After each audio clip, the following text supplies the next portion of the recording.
নমস্কার বন্ধুরা, কেমন আছেন সবাই? আশা করি সবাই ভালো আছেন। আজকে শীতকালীন সবজি মূলার একটা রেসিপি নিয়ে চলে আসলাম আপনাদের সামনে। মূলা আমি রান্না করব বলে এরকম লম্বা সাইজ করে কেটে নিয়েছি। আজকের মূলা রান্না করব আমি মাছ দিয়ে, তাই এখানে কিছুটা পরিমাণ আমি তেলাপিয়া মাছ নিয়েছি। এগুলো প্রথমে আমি লবণ আর হলুদ মেখে ভেজে নেব।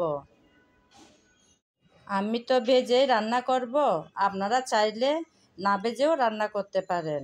একটা একটা করে সবগুলো মাছ আমি ভেজে তুলে নিলাম। মাছ ভাজার ভিডিওটা আমি এখানে নিইনি, কারণ ভিডিওটা বড় হয়ে যাবে, সেজন্য আমি খুব বেশি কড়া করে কিন্তু মাছগুলো ভাজিনি, হালকা করে ভেজে নিয়েছি। বেশি কড়া করে ভাজলে রান্নার পর মাছগুলো শক্ত শক্ত মনে হয়, সেজন্য এভাবে ভাজলাম। এবার রান্নাটা বসানোর পালা। রান্নাটা বসাবো বলে চুলায় একটা প্যান বসিয়ে তাতে আমি আগে মাছ ভাজা তেলগুলো দিয়ে দিলাম। আপনারা চাইলে নতুন করে আবার তেল বসাতে পারেন। আমার মনে হয় মাছ ভাজার তেল দিয়ে মাছ রান্না করলে তরকারির স্বাদটা একটু ভালো আসে, তাই মাছ ভাজার তেল দিয়েই এই রান্নাটা বসিয়ে দিলাম। তেল গরম হয়ে যাওয়ার পর দিয়ে দিলাম পেঁয়াজ কুচি। হালকা করে নেড়েচেড়ে ভেজে নেব। কিছুক্ষণ নেড়েচেড়ে ভেজে নিয়েছি। এখন দিয়ে দিলাম আদা বাটা আর রসুন বাটা। আদা আর রসুন বাটা দিয়ে আবারও পেঁয়াজের সাথে নেড়েচেড়ে কিছুক্ষণ ভেজে নেব।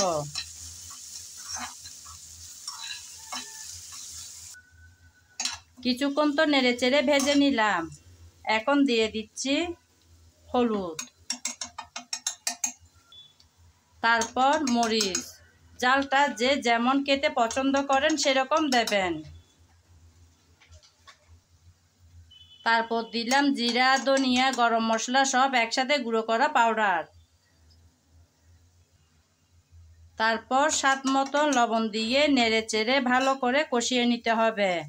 মশলা যাতে পুড়ে না যায় সামান্য পানি দিয়ে দেব।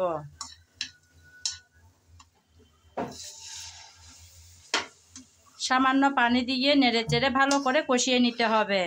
মনে রাখতে হবে, তরকারির ভালো মন্দ স্বাদ আসে কিন্তু ভালো করে কষানোর উপর। সুন্দর ঘ্রাণ, সুন্দর কালার, ভালো স্বাদ তিনটাই কিন্তু আসে ভালো করে কষিয়ে নেওয়ার পর। তাই খুব যত্ন সহকারে কষানোটা করতে হবে। আমি প্রায় 4-5 মিনিট যাবৎ নেড়েচেড়ে ভালো করে কষিয়ে নিলাম। চুলার আগুনটা কিন্তু মাঝারি আঁচে রেখেছি। চুলার আগুন বড় করে দিলে কিন্তু পুড়ে যাওয়ার সম্ভাবনা থাকে, সেজন্য তেলের পরিমাণটাও একটু বেশি দিতে হয়।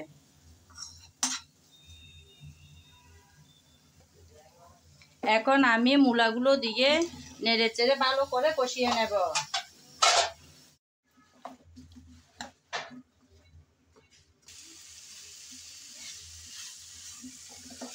আমি কিছুক্ষণ যাবৎ নেড়েচেড়ে ভালোভাবে মূলাটাকে এভাবে মশলার মধ্যে ভেজে নিলাম। এখন পরিমাণ মতো পানি দিয়ে আবারও ভালো করে কষিয়ে নেব।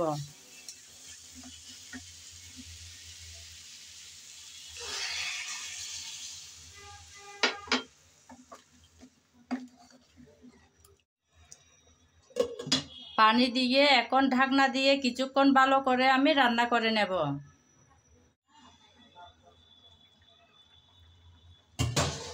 পরিমাণ মতো পানি দিয়ে আমি কিছুক্ষণ যাবৎ মূলা রান্না করে নিলাম। এখন মাছগুলো উপরে দিয়ে দেব। মাছগুলো উপরে দিয়ে দিলাম।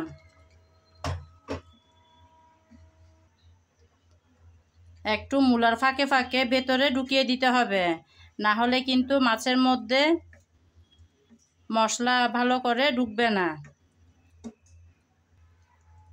2টা টমেটো আমি কেটে রেখেছিলাম, সেগুলোও দিয়ে দেব।